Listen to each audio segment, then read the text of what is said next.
good morning! Si Saituan po ito. Welcome back sa aking channel. Magandang umaga po sa inyong lahat. At kumusta na kayo? Sana ay nasa mabuti kayong kalagayan katulad ko. Alam ko na medyo magulo sa Pilipinas. Natural naman yan. Every time na malapit na yung eleksyon, ganyan naman ang nangyayari kahit sa ang bansa. Pero dito sa Sweden, walang ganyan. Walang ganyan yung magulo, wala. Tahimik dito. Yung botohan dito, tahimik dito. Walang mga ganyan mga gulo-gulo, mga rally-rally. Walang ganyan. Sa atin, masyadong ang politika Pero sa totoo lang, ang gusto ko talagang maging presidente ay Duterte. Alam mo kung bakit? Kasi nung umuwi ako nung 2019, ay si Tatay Digong yung presidente dati. At na-feel ko talaga yung ang pagkakaiba ng Pilipinas, yung kakaibahan ng Pilipinas. Na-feel ko talaga yun na talagang para bang maayos ang Pilipinas. At saka walang masyadong drogista, walang masyadong krimen nung mga time na yon. Feeling ko ako ay safe sa sarili kong bansa, hindi katulad ng mga nakaraang mga administrasyon na talaga naman na parang nakakatakot talaga. Pero nung si Tatay Digong yung presidente, talagang gustong-gusto ko talaga. Kaya nga hinahangad ko na sana ay siya ulit ang maging presidente. But anyway guys, ang aking topic ngayon ay tungkol sa isang artista. Tungkol ito sa biglaang pagyaman. Halimbawa, tayo biglang yumaman. Saan nanggaling yung perang pinangnegosyo natin? Halimbawa, nagagandahan ako, nag-lipstick ako guys, ayan. Kasi sabi ko, gagawa ako ng bilo-bilo. Sabi ko, habang gumagawa ako ng bilo-bilo, gusto ko ay makipagkwentuhan ako sa inyo. Kaya ito, habang gumagawa ako ng bilo-bilo, ayan, nakikipagkwentuhan ako sa inyo para mamaya ito ay lulutuin ko. Na-miss ko kasi yung kumain ng bilo-bilo. Ayan siya. ayan siya guys, ayan. So, ayun nga guys, napanood ko nung isang araw si Neri Naig sa balita at ayun, inaaresto siya dahil daw sa isang sa estafa na kaso yata. Mahirap talaga kapag yung masyado kang nagmamadali sa pag-asensyo ng buhay mo. Minsan yung ibang tao nagmamadali sa pag-asensyo ng kanilang buhay, nangungutang sila o kaya kung hindi man sila nangungutang, gumagawa sila ng paraan, ginagalaw nila yung pera ng hindi naman sa kanila. Hindi ba nila alam yon na ibabalik nila yon doon sa taong pinagkuhanan nila. At pwede ka pang kasuhan na pagnanakaw, estafa, katulad nga niyan kay Neri Naig. Lang kasi yung nakakahiya lang kasi yung alimbawa, mabalita ka sa news o kaya mapunta ka sa barangay, pinablatter ka. Parang malaking kahihiyan yun. Di ba? Kayo guys, tatanungin ko, kayo ba, paano ba kayo mainggit? Paano ba kayo mainggit? Ako kasi guys, kapag naiinggit ako, iba. Ako kapag nainggit ako, hindi ako nang-aaway ng tao. Hindi ako naninira ng tao. Bagkus, nagsusumikap ako ng gusto. Oo, pinaghihirapan ko talaga yan. Kasi sabi ko, kung kaya niya, kaya ko rin. Yun ang palaging tumatanim sa isip ko. Pero hindi ko, may mga tao kasing kapag kinainggitan ka, sisiraan ka, di ba? Meron mga kung ano-anong sasabihin na ganito pa. Kasi nga, kinainggitan ka sisiraan ka para masira ka sa tao. Ako naman, hindi natutuwa ako sa ibang tao na umaasenso. Natutuwa ako. Lalong-lalo na kapag yung mga kakilala ko, natutuwa ako na umaasenso. Kasi malay mo, balang araw, mga ilangan ako at siya yung makatulong sa akin, di ba? So, ayun. Kaya, sabi ko, pag ako nainggit, nagsusumikap ako lalong nagtatrabaho talaga. Oo, kasi sabi ko, pag kaya nila, kaya ko rin. Higitan ko pa. Yan ang sabi ko palagi. Kaya nagulat talaga ako dito sa artistang ito, si Neri Naig. Kasi ang alam ko dito, napaka down to earth meron nga, nagbablog nga to Tapos sa mga naggugulay-gulay to, mahilig din to sa mga nagtatanim-tanim, ganon. Tapos Yun nga, nagulat ako, bakit? Anong nangyari dito? Gustong biglang yumaman. Guys, katulad yan, nagkaroon ka nga ng negosyo, tapos nakasuhan ka naman ng estapa, paano yung kaso kung walang piyansa, di ba? Makukulong ka ng habang buhay nang dahil lang sa kagustuhan mong yumaman ka na hindi mo pa naman kaya, di ba? Kaya yung mga gustong yumaman diyan, mag-ipon po muna kayo ng pera. Mag-ipon kayo ng pera bago kayo magsisimula ng Ako nga, alam nyo guys, kwento ko lang. Alam mo ako, nagkaroon ako ng bahay, nagkaroon ako ng paupahan. Pero hindi isang gawa. Unti-unti kong pinagawa yun kasi wala naman akong ibibiglang pera. Unti-unti ko siyang pinapagawa kahit na nga kung karakanino nga ako nagtiwala at siyempre yung mga pinagkakatiwalaan mo may mga nangungurakot, 'di ba? Mga nanluluko, ganun. Hindi mo man yan makikita, pero alam mo kahit nasa malayo ka, alam mo pinagnanakawan ka ng taong pinagkatiwalaan mo. Ayun.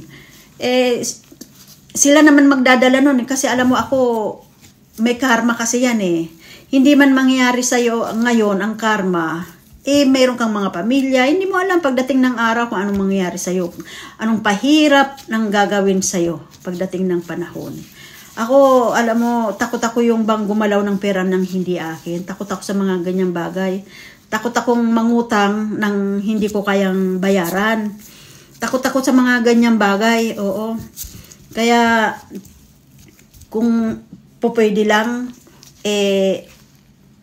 hanggat kaya kong magtiis, magtiyaga, talagang kakayanin ko. Mag-iipon talaga ako. Pero yung sasabihin na ako'y mangungutang na pwede sa bangko. Pero yung sa tao, tapos kapag siningil, ipapahirapan ko. Never kong ginawa yun sa buhay ko. Kasi alam nyo kung bakit guys, may lahat ng ginagawa mong hindi maganda sa kapwa mo, may katapat yan. Hindi man ngayon, pero darating ang araw, may katapat yan. Totoo yan. Ako, naniniwala ako sa mga ganyang mga kasabihan. Hindi man mangyari sa'yo ngayon, pero darating at darating talaga yan. Oo. Kaya, sa mga gustong umasenso yung buhay, magtipid-tipid po kayo. Magtipid-tipid. Mag-ipon. Halimbawa, mayroon kayong, kahit 1,000, pwede na kayong mag-ipon, bumili kayo ng Alam mo kung ako lang sa Pilipinas, hindi ako magugutom sa totoo lang. Hindi ako magugutom sa Pilipinas. Ang daming paraan. Kaya kong magtrabaho kahit ako magbaraba na nakyo. Kaya ko yan, mga yan. Kaya ko, ang hindi ko lang kaya talaga na magtrabaho yung bang yung magplantsa ako sa loob ng bahay, hindi ko kaya yon. Yung maging labandera, yun, hindi ko kaya yon. Gusto ko lang yung mga tinda-tinda yon. Mga tinda-tinda, mag-barbecue, kung ano-ano lang. Yan. Ang 1,000 mong puhunan, sa tingin ko, kung marunong kang humawak, dadami yon. Oo. Dadami yan. Yan lang. Ang para sa akin lang yun lang. 1,000 mag-barbecue ka dyan o kaya kung ano-ano. Alam mo yung naranasan ko sa buhay. Matindi. Ako, pumupunta ako doon sa palayan, nangunguha ako ng kangkong. Tapos magkano lang yung kangkong noon. Nakalimutan ko na kung magkano yung isang bigkis ng kangkong noon. Doon, minsan takot ako sa linta Takot ako sa linta. Pero wala akong magawa. Nangunguha ako ng kuhol, nangunguha ako ng kangkong. Yan, binibenta ko yan. Pinilalako ko yung kangkong sa mga panahon ko na yun. Oo, pero awa ng Diyos. Kapag talaga maganda ang hangarin mo sa kapwa mo, ibibless ka talaga ni God. Sa totoo lang, oo, ibibless ka ni God. Wag ka lang manglalamang sa kapwa mo. Wag ka lang wag ka lang mang-abuso sa kapwa mo. Alam mo kasi guys, ako kasi, halimbawa ako, hindi naman ako, may pagka-salbahe rin, may pagka-demonyo rin ako sa totoo lang. Kapag kasi ang isang tao nagiging sobra-sobra na rin yung pagbibigay ko, halimbawa, sobra-sobra na yung pasensya ko, pagbibigay ko. Siyempre, kahit paano naman, mapupuno at mapupuno ka. Kapag gano'n na ang nangyari sa akin, talagang yung awa ko, napapalitan na ng galit. Hindi na awa yung nararamdaman ko, kundi galit na. Oo, kahit sa sarili kong pamilya, oo. Kasi minsan umaabuso na rin di ba? Kapag abusado na, kapag nararamdaman ko ng abusado na, doon na nawawala yung awa ko. Oo, imbis na tutulungan kita, hindi, mas gusto ko pang nakita kang diyan na naggagaganyan ka. Oo, may pagkasira ulo din ako sa totoo lang. Kaya lang, minsan kasi, sabi nga nila, pag sobrang bait mo, katangahan na yan Oo. Dati, hindi ko alam yung mga ganitong bagay, pero nung medyo namumulat-mulat na ako, matanda na ako, yun doon ko na parang nahihimas-masan baga ako kung ganun. Dati, akala ko lahat ng mga ugali ng mga tao, isa lang Akala ko kung anong ugali ko, ugali rin nila Yun ang akala ko, pero mali pala yun hindi pala totoo yun guys Diba? Guys, tatanong ko lang sa inyo. Sino ang gusto nyong maging presidente? Gusto ko si Tatay Digong. Gusto ko talaga. Gusto ko kasi patayin niya lahat na yung mga drug addict. Galit ako sa mga drug addict sa totoo sa mga nagdodroga. Galit na galit talaga ako sa mga ganyan. Tapos galit na galit ako sa mga rapist. Galit na galit talaga ako sa mga ganyang klaseng uri ng tao. Oo. Tsaka galit na galit ako sa mga mapagsamantala. Oo. Halimbawa, mabait ka sa kanya, sasamantalahin niya yung kabaitan mo. Galit na galit talaga ako sa mga ganyang katulad niyan. Galit na galit talaga ako. Galit na galit ako sa mga magnanakaw. Ako ilang beses na ako nanakawan Kaya hindi ko alam kung paano nila yun nasisikmura, yung mga ganong klaseng bagay. Ako hindi ko magawa yun. Alam niyo ba sa trabaho ko? Pinagkatiwalaan ako, lahat na susi, alam ko, pwede akong pumunta anytime, pwede kong buksan yung hospital.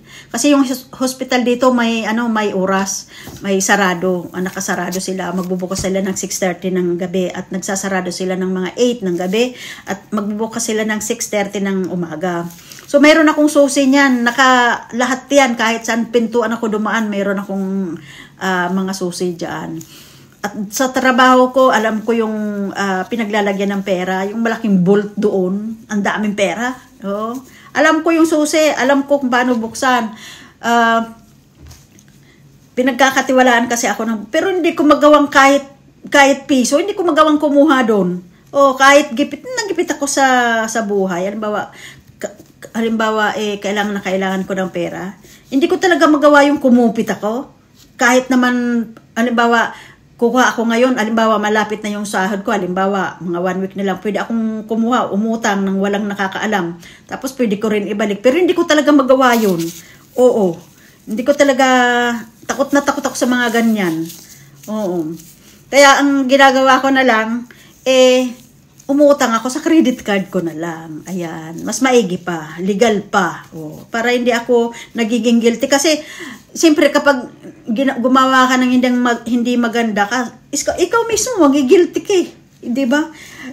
Ako kasi inuusig ako ng konsensya ko kapag ganun hindi ko kaya.